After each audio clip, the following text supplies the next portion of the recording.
Voici 5 ans, le Royaume-Uni rendait Hong Kong à la Chine.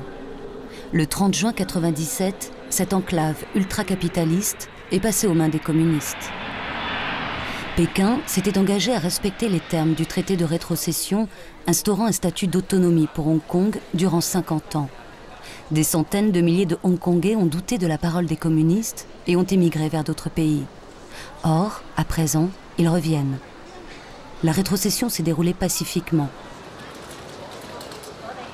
Le photographe de presse, Tommy Cheng, fait partie de ceux qui ont choisi de revenir. Ces photos des événements ont été publiées dans les journaux du monde entier. Tommy, qui a également couvert Tiananmen, ne croyait pas en la réalité du concept « un pays, deux systèmes » préconisé par Deng Xiaoping. Pour lui, Pékin ne pouvait manquer de mettre au pas un territoire où la démocratie et la liberté d'expression étaient profondément enracinées.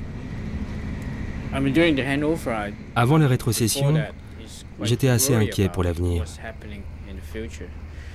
Alors je suis parti au Canada avec ma famille.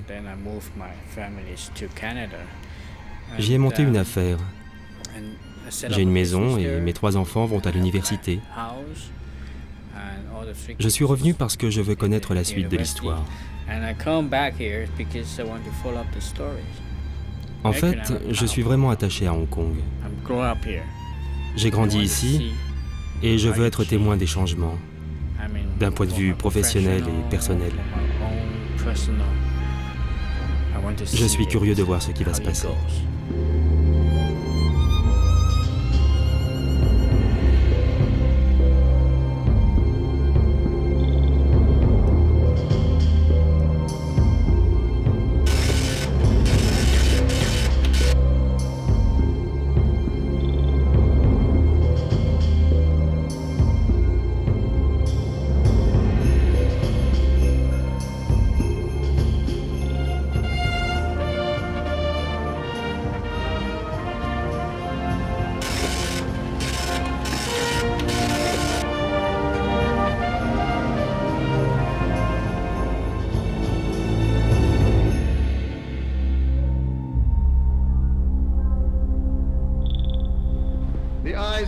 Les yeux du monde entier sont tournés aujourd'hui vers Hong Kong.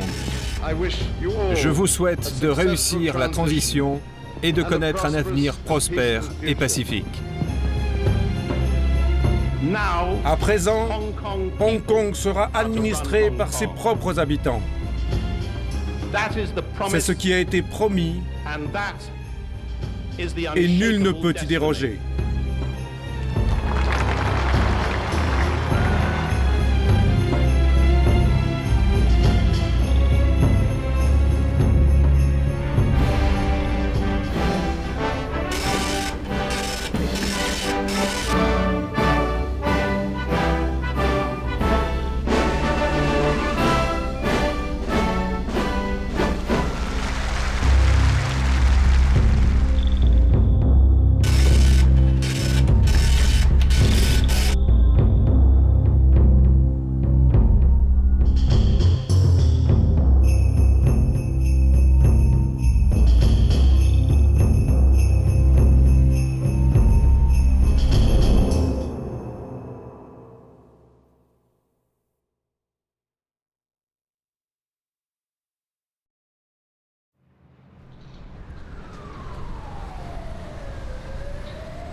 Depuis la rétrocession, en 1997, le monde s'est complètement désintéressé de Hong Kong, comme d'un feuilleton trop long qui finit par lasser le public et disparaît des écrans. À première vue, rien n'a changé. Comme toujours, Hong Kong vit au rythme frénétique des affaires et de l'argent.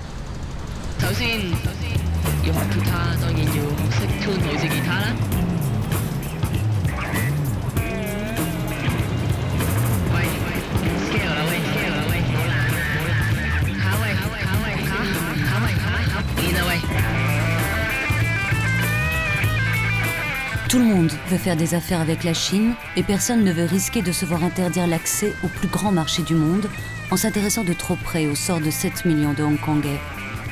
Mais Hong Kong a changé. Les gens sont irritables, déprimés. Il y règne une certaine morosité perceptible dans la rue et dans certains détails, inimaginables avant 1997.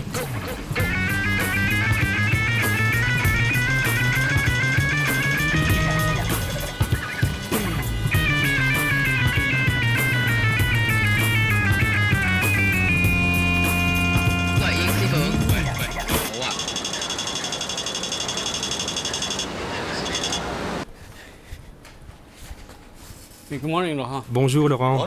Bonjour Tommy, je suis content que tu sois revenu. Ça va? Oui, très bien. Qu'est-ce qui se passe par ici en ce moment? Pas grand-chose aujourd'hui. Nous sommes samedi. En général, c'est toujours à peu près pareil. Des manifestations à propos du droit de résidence, la police qui intervient. Les manifestants sont même allés jusqu'à bloquer la voiture du ministre de l'Intérieur. Ils l'ont retenu pendant 1 heure. Et puis l'économie. Que des mauvaises nouvelles. Le droit de résidence produit bien des remous à Hong Kong. Il s'agit d'une disposition de l'accord de rétrocession autorisant des Chinois originaires du continent à rejoindre des parents à Hong Kong. Les manifestants sont furieux contre Pékin qui a décidé de modifier ce droit de regroupement familial. Dorénavant, seules les autorités chinoises pourront décider. Du jour au lendemain, ces fils et filles de Hongkongais ont été considérés comme des immigrés clandestins. Ils sont arrêtés et expulsés. Des familles à peine réunies sont à nouveau séparées. Étrangement, il existe une frontière entre la Chine et Hong Kong. Ce no man's land est situé sur la province de Guangdong, tout près de Shenzhen. Une ville en plein développement, considérée comme l'un des miracles de la croissance économique chinoise. Cette frontière sert à empêcher l'entrée en masse d'immigrants attirés par l'Eldorado de Hong Kong. Elle retient également les familles qui voudraient y rejoindre leurs parents. Cette frontière sépare aussi 2 régimes politiques complètement différents. 1000 policiers sont déployés dans cette zone tampon. La frontière continentale court sur plus de 55 km et tout le long de la frontière, nous avons dressé une clôture de 3,50 m de haut.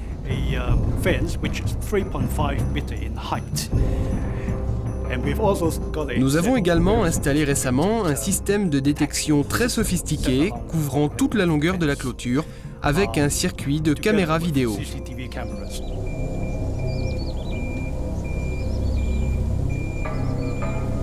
Depuis peu, les technologies les plus avancées viennent en aide à la police des frontières. Des détecteurs de sons et de vibrations sont disposés partout.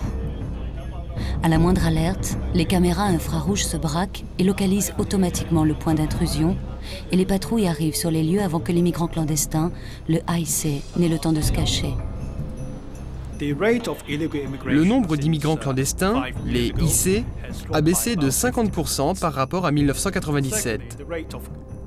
De plus, nous en arrêtons un pourcentage supérieur, en moyenne 5 personnes par jour en ce moment. Hong Kong est depuis longtemps un point d'accès commercial vers la Chine continentale. 75 000 camions par jour traversent la frontière dans les 2 sens. Se cacher à bord d'un camion est l'une des méthodes les plus courues pour passer clandestinement. Aussi, les véhicules passent-ils systématiquement devant une caméra spéciale capable d'explorer les moindres recoins.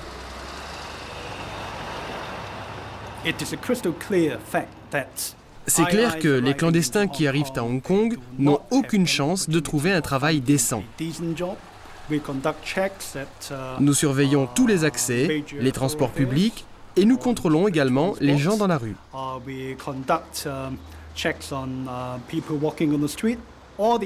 Tous ceux que nous arrêtons, sans exception, sont reconduits en Chine continentale. Et pour ceux qui, en plus de s'être introduits illégalement, commettent des délits à Hong Kong, ils devront purger une peine de prison avant d'être expulsés.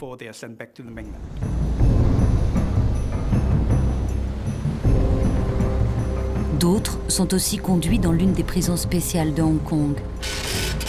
Eux n'hésitent pas à défier les autorités.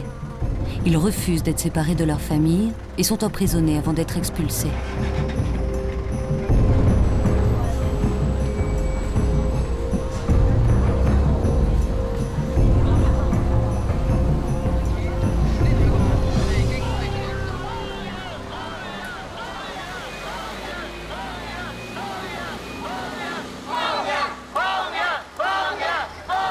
Les nouvelles règles du droit de résidence jettent dans la rue enfants et parents qui manifestent dans l'espoir de gagner les autres habitants à leur cause. Un prêtre italien est devenu l'un des porte-parole officieux, mais la majorité des Hongkongais ne l'approuvent pas. Ils préfèrent que l'immigration soit restreinte sur leur territoire déjà surpeuplé. Le père Mela est épuisé par 10 jours de grève de la faim. En fait, ils vivent en permanence sous la menace d'être arrêtés et expulsés vers la Chine, sans autre forme de procès, et sans que l'on accorde la moindre attention à chaque cas individuel. Tous les jours, on fouille des immeubles pour les débusquer, on renvoie en Chine les enfants de parents âgés. 2 jumelles sont même en passe d'être séparées. Les autorités de Hong Kong ont vraiment un comportement inhumain. Ce n'est pas seulement irrationnel, c'est inhumain. Alors nous devons protester fermement contre une manière si brutale de résoudre les problèmes. Ceux qui cherchent à rester avec leur famille ont un seul recours, demander à ce que la direction de l'immigration examine leur situation au cas par cas en tenant compte d'impératifs humanitaires. Il y a de nombreux cas dramatiques qui devraient à tout point de vue faire l'objet de considérations humanitaires. Par exemple, un homme de 73 ans qui retrouve enfin son père, âgé de 100 ans. Le père est mourant et le fils a demandé de pouvoir rester auprès de lui pour l'accompagner jusqu'à sa mort. La réponse a été simplement non. Ce n'est pas une raison suffisante. Vous voyez, il est difficile pour nous de donner un avis en nous basant seulement sur ce qu'on lit dans la presse. Le directeur de l'immigration étudie tous les cas qui lui sont soumis afin d'accorder ou pas le droit d'habitation.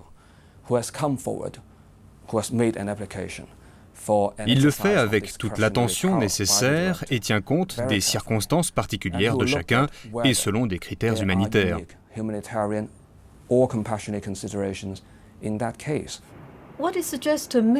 Je me demande vraiment quels sont leurs critères humanitaires. C'est bizarre. Je me demande quelle tragédie, quel désastre humain est assez grand pour qu'ils disent enfin « Oui, nous sommes touchés, nous ressentons de la compassion ». Il me semble que Hong Kong est devenue une ville sans cœur. On ne les oblige à quitter Hong Kong qu'après qu'ils aient épuisé tous les recours légaux et que les tribunaux leur aient refusé de bénéficier du droit de résidence. Et s'ils refusent de partir, nous les y forçons. N'importe quel pays du monde adopterait le même système. Je dirais même que les autorités de Hong Kong se montrent très sensibles et humaines. Monsieur et Madame Cheng habitent dans une seule pièce avec leurs 3 enfants. Monsieur Cheng est arrivé à Hong Kong il y a plusieurs années pour y travailler en tant que cuisinier. Une fois par mois, il retournait en Chine continentale pour voir sa famille. La naissance des 2 plus jeunes enfants n'a pas été déclarée car les couples n'étaient pas autorisés à avoir plus d'1 enfant. Finalement, Madame Cheng et son fils aîné ont rejoint légalement Monsieur Cheng à Hong Kong. Le couple a payé une nourrice pour qu'elle s'occupe des 2 plus jeunes, toujours en secret. Puis, ils ont tenté de les faire entrer clandestinement, mais ils ont été découverts. En attendant de statuer sur leur sort, le département de l'immigration les a autorisés à vivre ensemble. Si les 2 enfants doivent être expulsés, ils seront placés dans une institution. Officiellement, ils n'existent pas. Le verdict sera rendu dans 2 jours. Nous sommes si heureux depuis que la famille est réunie. Nous avons écrit de nombreuses lettres au gouvernement pour qu'ils accordent le droit de domicile aux 2 petits. Ils ont répondu que les enfants devaient être expulsés, ce qui nous a beaucoup attristés. Depuis que le gouvernement a modifié cette loi, nous ne comprenons plus ce qui arrive. S'ils décident d'expulser mes enfants, je ne pense pas que nous puissions lutter. Nous sommes des gens modestes. Et s'ils doivent partir, il n'y a personne qui puisse s'en occuper. Nous ne savons pas quoi faire.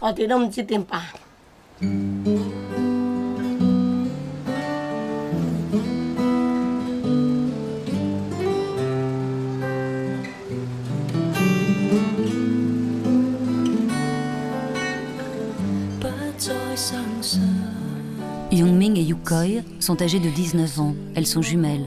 Elles passent ce qui pourrait être l'une de leurs dernières soirées ensemble. Elles sont célèbres depuis qu'elles se battent pour persuader les autorités chinoises de ne pas les séparer. Leur père, M. Lin, avait été autorisé à travailler à Hong Kong et à y résider. Sa femme l'a rejoint, mais on n'a laissé par la suite entrer qu'une seule des fillettes. Les jumelles ont joué à pierre, papier, ciseaux pour décider laquelle resterait. C'est Yongming qui a perdu et qui est resté en Chine. Lors de la rétrocession, la porte s'est enfin ouverte et elle a pu rejoindre sa famille à Hong Kong. Mais à présent, la loi a changé et Yongming doit repartir.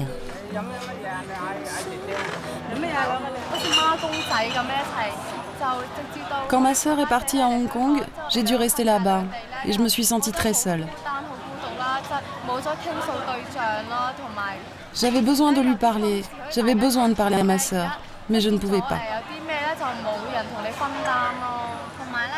J'étais très triste aussi quand nous avons été séparés, mais que pouvions-nous faire? Quand la loi nous a permis d'être à nouveau ensemble, j'étais très heureuse.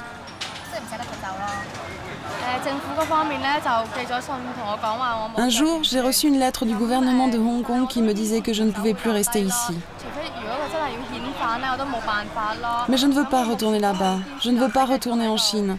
Je ne veux pas me retrouver seule, sans ma famille. Ma femme est très inquiète pour Yongming. Moi aussi, je me demande comment elle fera pour survivre là-bas. Quel avenir l'attend? Ma femme pleure tout le temps. J'essaie de la consoler, parfois je pleure aussi. Ici, je vis au jour le jour. Et je n'ose même pas imaginer de passer le reste de ma vie en Chine. En attendant, je sors avec elle pour essayer de lui changer les idées, de la faire rire. J'espère de tout mon cœur qu'on l'autorisera à rester avec moi à Hong Kong. Dans 2 jours, Yongming connaîtra son avenir.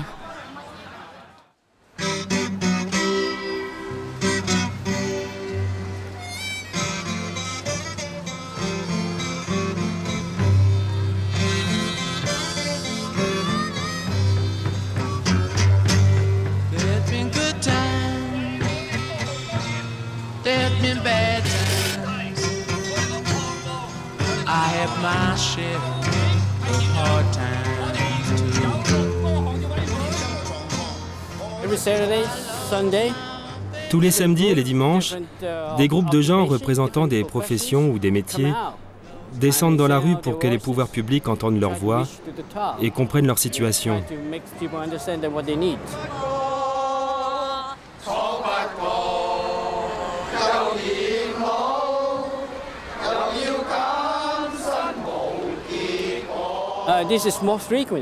Cela arrive de plus en plus fréquemment à présent. De nombreuses personnes ont perdu leur emploi. L'économie est en perte de vitesse. Ils ne savent plus ce que l'avenir leur réserve. Ils essaient de faire comprendre qu'ils ont besoin de travailler. Le taux de chômage atteint les 7%. C'est un gros problème aujourd'hui.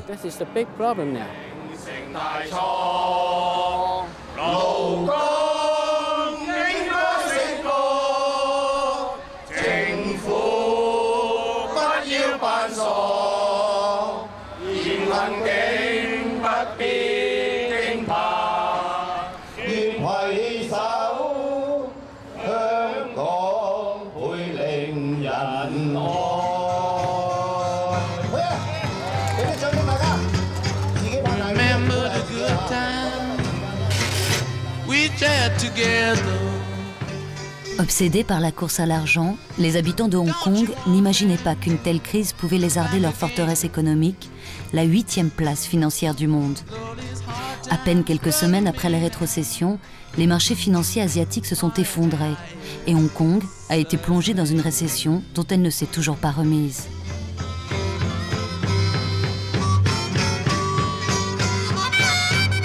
Des fortunes virtuelles se sont évaporées du jour au lendemain et Hong Kong a dû puiser largement dans ses réserves pour se maintenir à flot. Les Hongkongais ont une mentalité de joueurs invétérés, d'investisseurs frénétiques, mais le moral des habitants s'est effondré en même temps que la valeur des titres. Inévitablement, on a commencé à licencier. En 5 ans, le chômage a atteint un taux record de 7% et tout laisse prévoir qu'il augmente encore.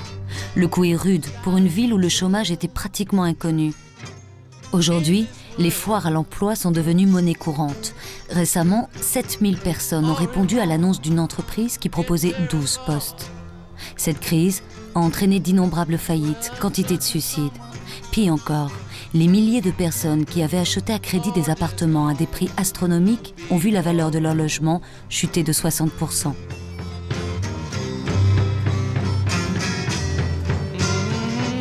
Pierre Wang se bat en première ligne. Il est agent immobilier, secteur où les 2/3 de ses collègues et concurrents ont dû tout simplement fermer boutique.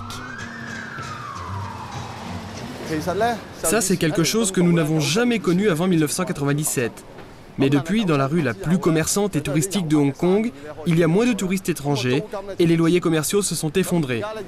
Le loyer mensuel de cette boutique s'élevait à plus de 200 000 $ de Hong Kong. À présent, il ne dépasse pas la moitié.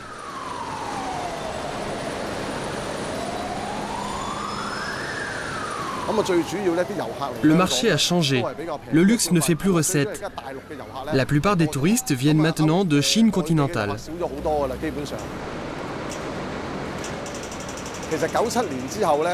Avant, on pouvait trouver ici beaucoup plus de grandes marques. Le nombre total des touristes a peut-être augmenté, mais ils sont chinois pour la plupart, avec un pouvoir d'achat et des habitudes de consommation très différentes de ceux des Japonais, des Américains ou des Européens. Maintenant, les affaires sont devenues très difficiles. Le chiffre d'affaires de ces boutiques a fortement baissé.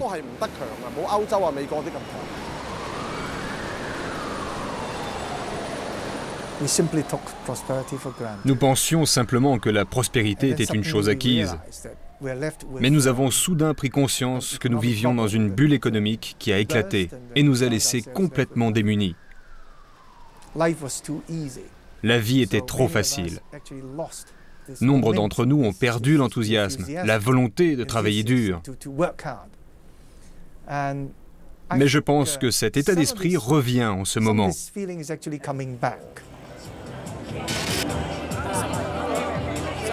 Il y a 5 ans, le très influent homme d'affaires David Tang exposait sa vision d'un avenir en rose pour Hong Kong.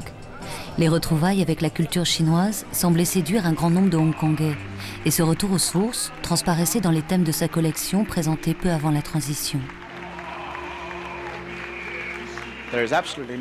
Il ne fait aucun doute que les craintes de voir à partir de 1997 le régime communiste anéantir le système capitaliste de Hong Kong étaient infondées. C'est exactement le contraire qui s'est passé et qui continue de se passer. C'est le capitalisme qui s'infiltre dans l'économie communiste. Ici, tout va bien, tout est calme, et les gens investissent encore plus qu'avant.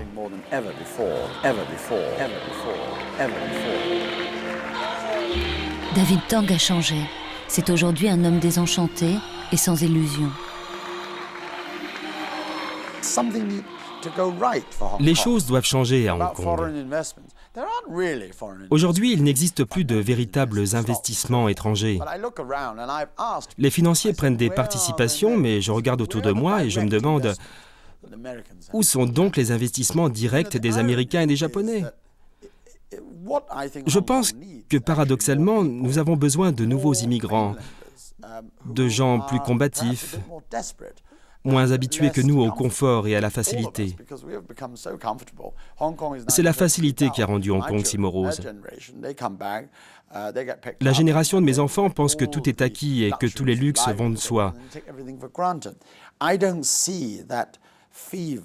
Je ne sens plus cette fièvre, cet esprit de compétition.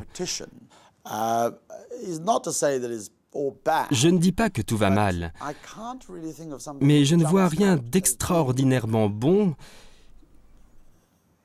qui nous ait été apporté par la rétrocession. Je ne vois pas. Là, franchement, je ne sais pas. Je ne vois rien.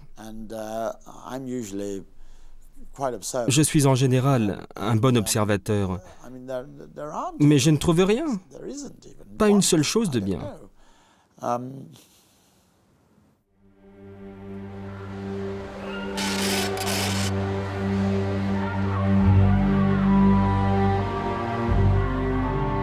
Le combat pour le regroupement familial est entré dans une autre phase.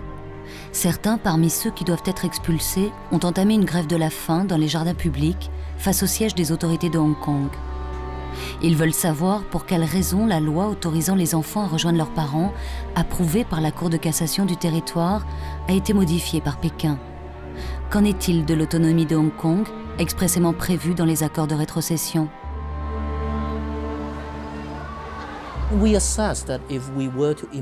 On a calculé que si la loi d'origine restait en vigueur, Hong Kong devrait accueillir 1 600 000 personnes supplémentaires.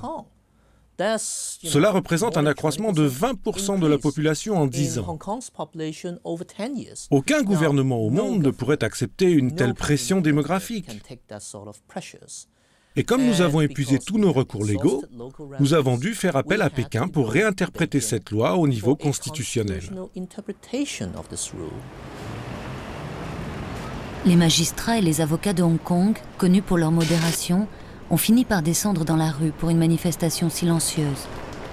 La Chine avait promis de ne pas se mêler des affaires internes de Hong Kong, mais le changement de la loi constitue un précédent de mauvais augure. Le barreau et moi-même, nous avons saisi toutes les occasions de demander au gouvernement de Hong Kong qu'il s'engage à ne plus jamais agir de la sorte.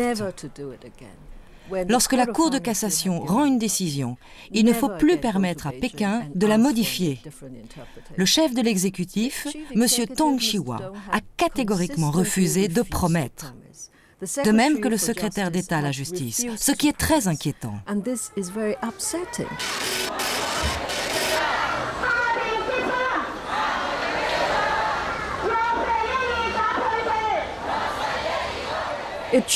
Pour l'instant, on considère que c'est exceptionnel, et chacun se console en se disant que cela ne se répétera plus. Or, en fait, la possibilité existe, et le gouvernement se réserve le droit de recommencer. C'est vraiment angoissant.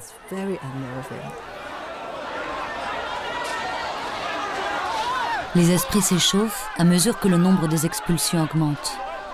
Les opposants à la loi savent que le chef de l'exécutif, M. Tong Chee-hwa, est sur le point de proposer au Conseil législatif une réforme de la méthode de désignation des ministres. Le but affiché de cette réforme est d'introduire une soi-disant plus grande transparence. Mais les opposants déclarent que comme avec cette réforme, c'est lui qui nommera les ministres, cela risque de mener tout droit à une dictature.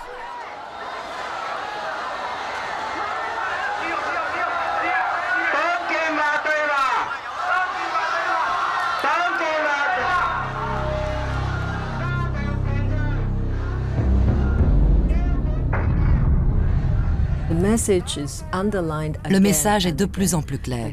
Le gouvernement est le seul dépositaire de l'autorité. Le gouvernement dit de faire cela et il vaut mieux lui obéir. Et peu importe qu'il donne des ordres contradictoires, vous n'avez qu'à faire ce que l'on vous dit de faire. Tout désaccord ou insubordination seront punis sévèrement. Tel est le message. Cela modifie complètement le genre de gouvernement et la société dans laquelle nous devons vivre à Hong Kong.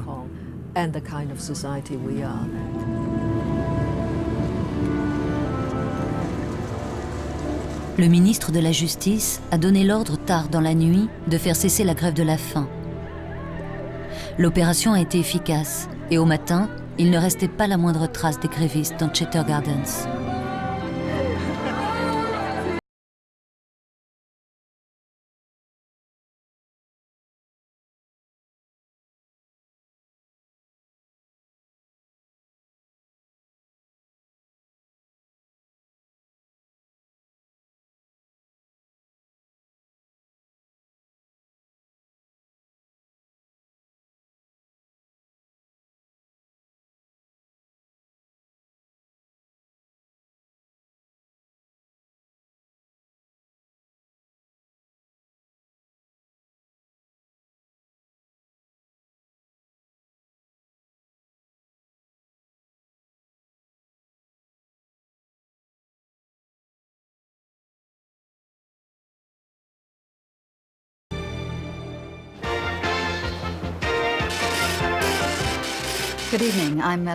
Bonsoir.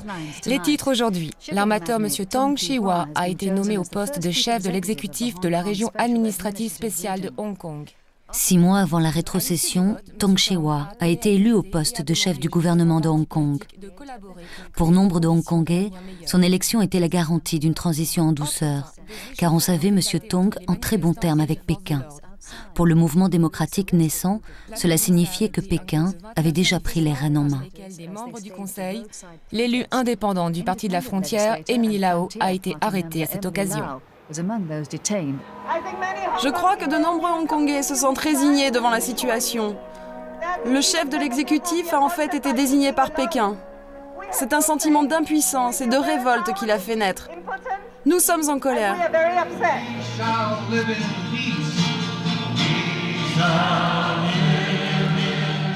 Emily Lau a participé très activement aux négociations avec les Britanniques pour établir un minimum de démocratie. Les Chinois ont alors soupçonné le Royaume-Uni de vouloir introduire, comme un virus, la démocratie à Hong Kong. Le leader du Parti démocrate, Martin Lee, était persuadé que le mouvement survivrait. Le feu de la démocratie a été allumé. Il ne peut pas être étouffé par une main de fer.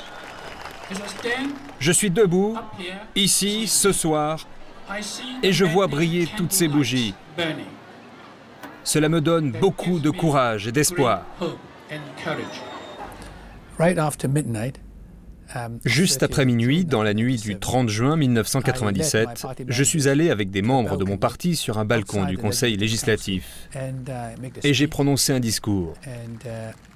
Au même moment, nos places au Conseil législatif ont été prises par des gens nommés indirectement par Pékin.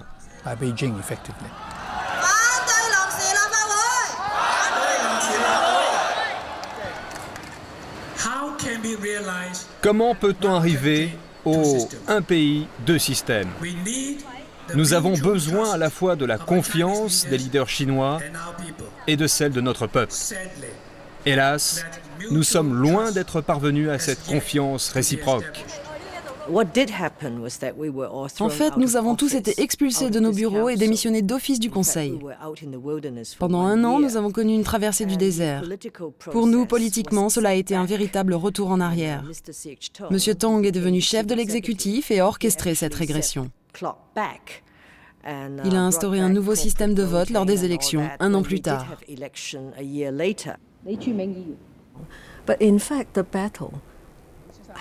En fait, la bataille a commencé juste après le 1er juillet 1997. L'atmosphère à Hong Kong était vraiment oppressante pour les démocrates et les libéraux, pour tous ceux qui tiennent à préserver l'état de droit, la démocratie et le progrès. Et il est vraiment devenu très difficile de défendre la moindre idée démocratique.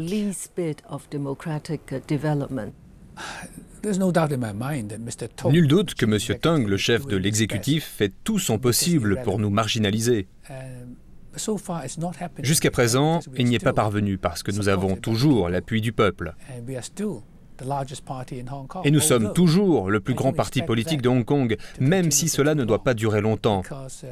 Car ce gouvernement favorise les partis pro-Pékin, tels que l'Alliance pour le progrès ou le Parti libéral, etc.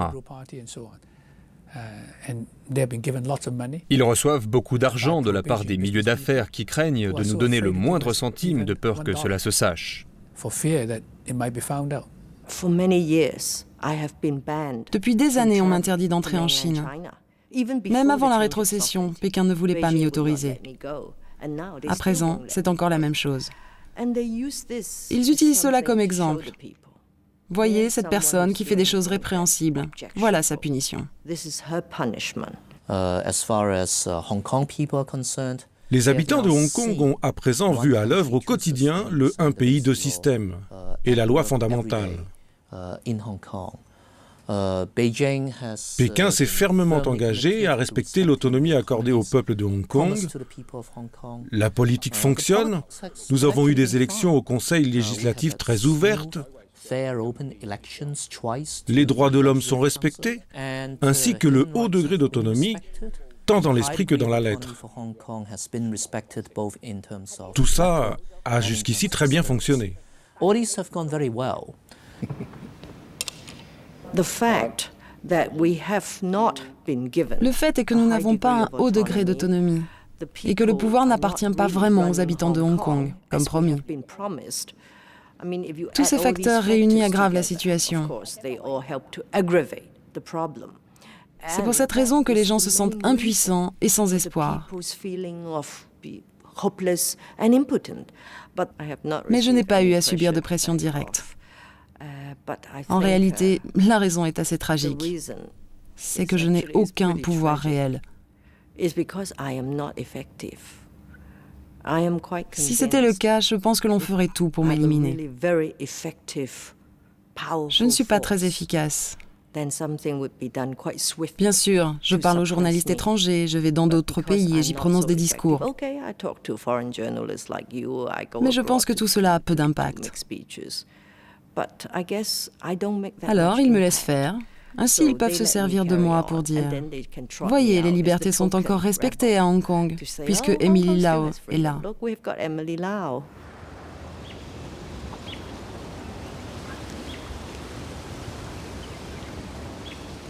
Tandis que Hong Kong sombre dans la morosité, juste de l'autre côté de la frontière se trouve la région qui est d'ores et déjà la plus riche de Chine. Il y a environ une douzaine d'années, Shenzhen n'était qu'un village de pêcheurs d'à peine 4000 âmes. Aujourd'hui, cette ville est plus grande qu'Hong Kong qu'elle semble défier. Le volume de marchandises passant par le port de Shenzhen augmente de 42% par an, tandis que celui de Hong Kong baisse de 4%.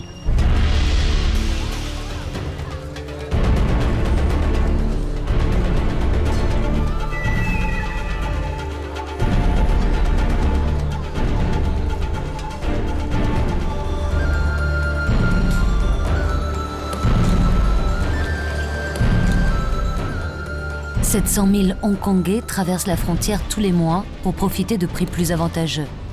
Cette année, on estime que ces allers-retours atteindront les 50 millions. Ils sont de plus en plus nombreux à acheter des appartements beaucoup moins chers de l'autre côté. Ceux qui possèdent une autorisation peuvent prendre le train pour aller travailler. Un bémol, la frontière ferme à 8 h du soir.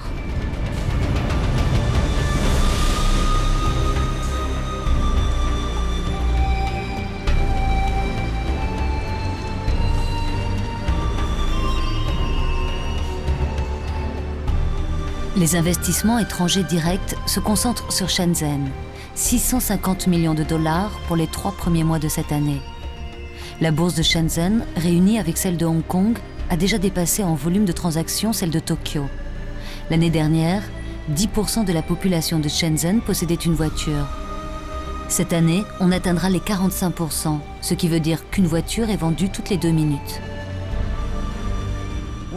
Depuis son adhésion à l'OMC, la Chine n'a plus besoin de Hong Kong. Nous n'avons pas d'industrie.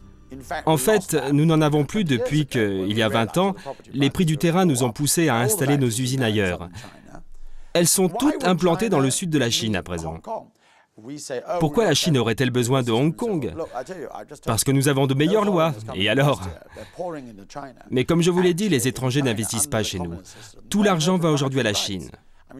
Pourtant, en Chine, le régime communiste ne reconnaît pas et ne protège pas le droit de propriété. On ne peut pas devenir propriétaire de son terrain. Malgré tout, énormément d'argent est investi en Chine. C'est ainsi, nous nous sentons inutiles. Pendant 50 ans, nous nous sommes enrichis malgré le chaos qui régnait sur le continent.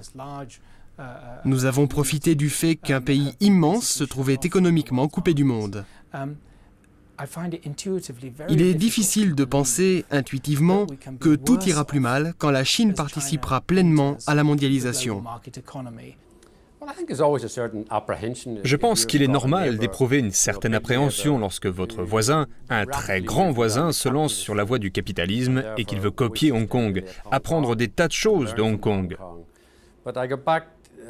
J'insiste sur le fait que l'économie de Hong Kong est relativement petite, mais très bien développée. Avec 6,5 millions d'habitants et un bon niveau de compétences, elle profitera de la croissance chinoise. Hong Kong ne doit pas avoir peur de Shanghai, Pékin ou Shenzhen, car elle est très complémentaire. Il est absurde de penser que nous pouvons apporter quoi que ce soit à la Chine. Elle est très bien placée. Le monde entier veut faire affaire avec la Chine. En réalité, je pense que nous devrions nous couper du continent et rejoindre l'Occident. Les gens de Hong Kong ont beaucoup d'appréhension en ce moment, mais je pense que plus tard, ils regarderont en arrière et se diront « Pourquoi nous sommes-nous tant inquiétés ?»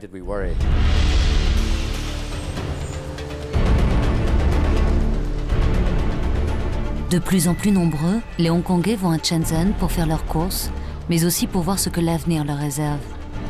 June et Christina s'y rendent pour la première fois. Elles savent qu'un jour, peut-être, elles devront chercher du travail sur le continent. Les rôles s'inversent, lentement, mais sûrement. Avant, c'étaient les Chinois du continent qui cherchaient à entrer dans Hong Kong. Elles viennent ici pour faire des achats.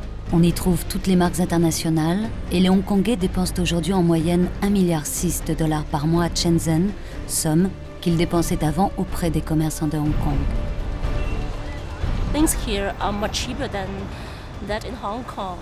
C'est beaucoup moins cher qu'à Hong Kong.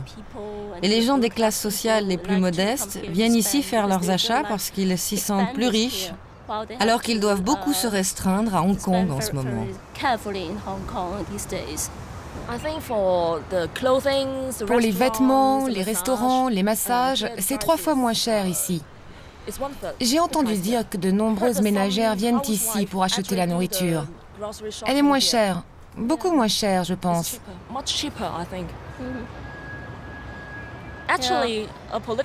Un parti politique de Hong Kong a réalisé une enquête comparative tendant à prouver que les prix étaient à peu près semblables. Ils veulent que nous consommions à Hong Kong pour soutenir l'économie.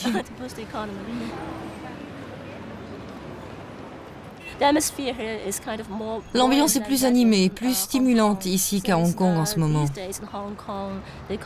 À Hong Kong, l'économie va mal et les gens sont déprimés. Ici, l'ambiance ressemble à ce qu'elle était à Hong Kong il y a des années, avant 97.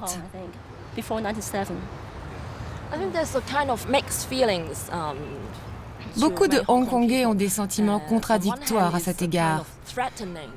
D'un côté, ils se sentent menacés par la croissance rapide de Shenzhen par rapport à Hong Kong et ils pensent qu'ils sont en perte de vitesse. Mais d'un autre côté, comme l'économie de Hong Kong va mal, ils comptent sur la croissance de Shenzhen pour tirer vers le haut celle de Hong Kong.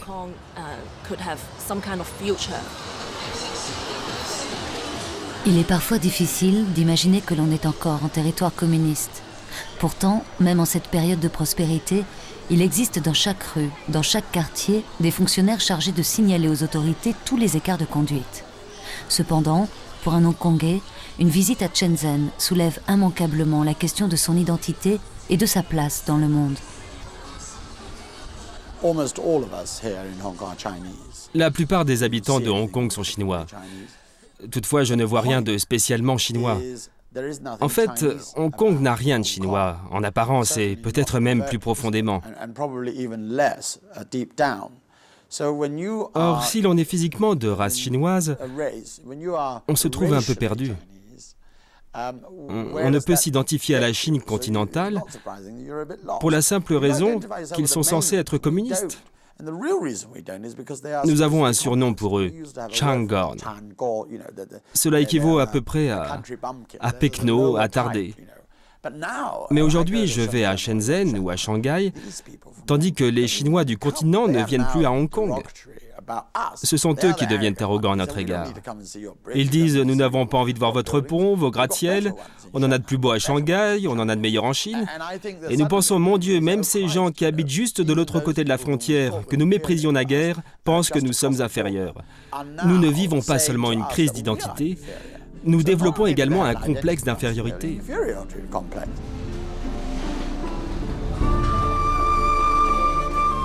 Aujourd'hui, Madame Cheng reçoit une convocation de la direction de l'immigration. Ses enfants doivent l'accompagner car il est possible que l'expulsion soit immédiate.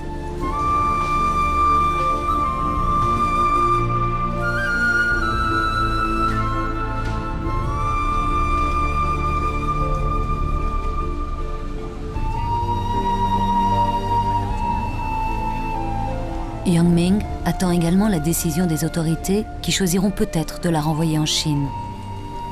S'il en est ainsi, elle devra attendre pendant des années pour faire partie des 150 émigrés par jour ayant l'autorisation d'entrer à Hong Kong.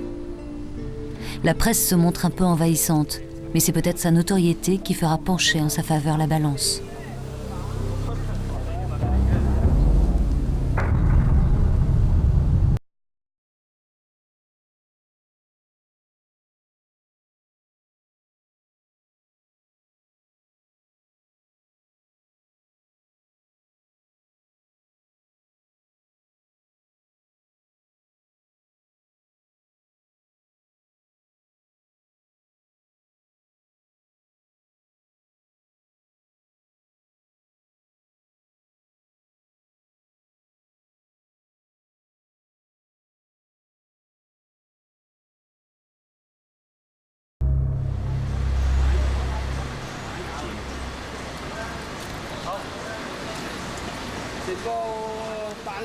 Nous avons gagné. Les Chinois lui ont donné la permission de rester.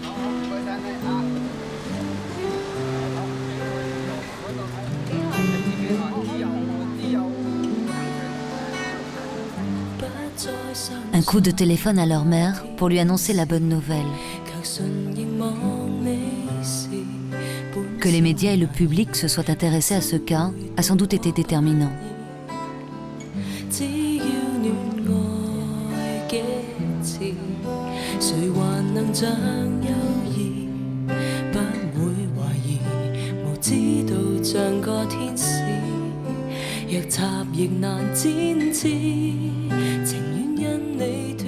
Pour Madame Cheng, restée dans l'anonymat, comme des centaines d'autres, l'affaire est bien plus incertaine. Son mari attend. C'est lui qui doit accompagner les enfants à l'intérieur.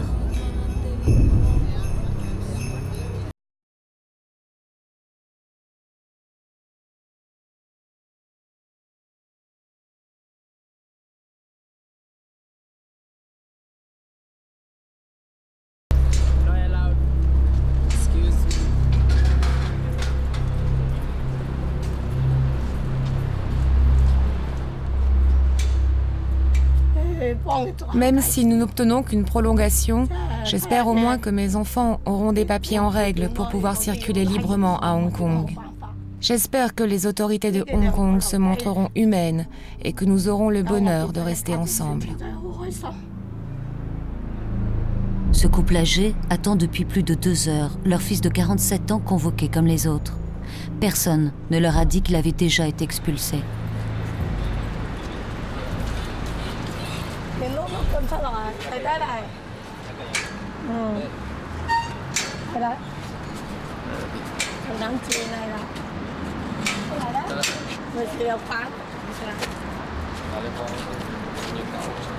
Alors, qu'a-t-il été décidé?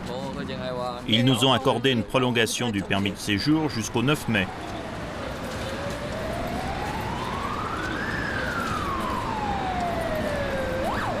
Vous avez retrouvé un peu d'espoir? Nous sommes un peu soulagés, mais inquiets de ce qui pourra arriver la prochaine fois. J'espère qu'on leur permettra de rester. C'est comme ça, mois après mois, depuis des années maintenant. Nous essayons de penser à l'avenir de nos 2 enfants. Nous vivons dans la crainte tout le temps. On a toujours peur d'être convoqués. Et à chaque fois, nous avons peur qu'ils les renvoient en Chine.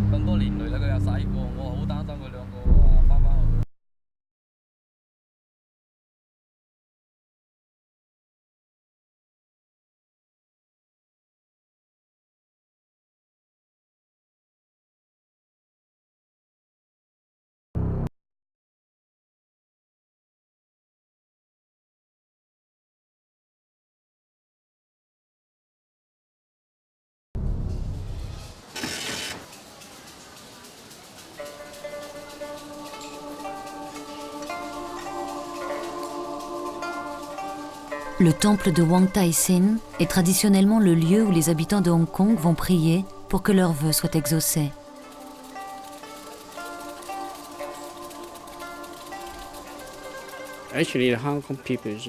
Par le passé, Les gens de Hong Kong ont toujours su s'adapter aux bonnes et aux mauvaises circonstances. Mais cette fois, tout va de travers, et les gens doivent commencer à penser aux moyens de résoudre leurs problèmes. Tout ça, les manifestations, la contestation, les législateurs qui font des discours creux. Toute la société est en train de se disloquer.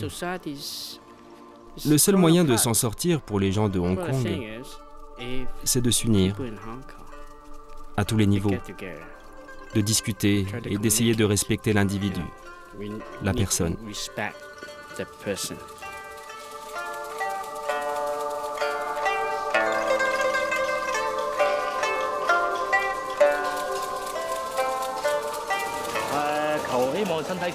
Je prie pour avoir une bonne santé. Je voudrais également que les affaires aillent mieux. Je veux que ma famille garde l'esprit en paix. Je souhaite que ma vie soit plus facile et surtout que les affaires reprennent.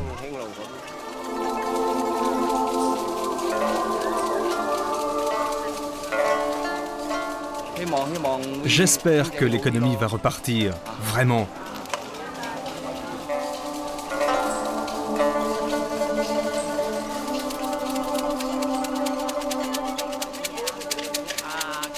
Je voudrais que tout aille bien chez moi. Et je veux que l'économie se redresse.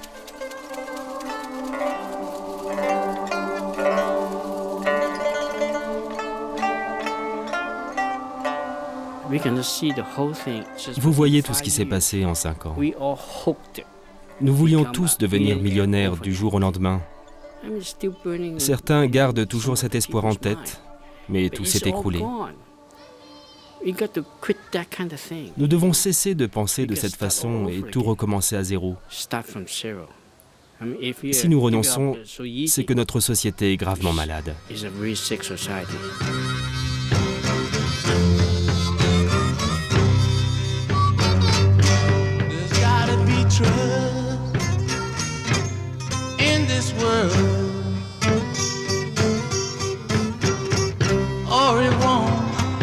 Get very far.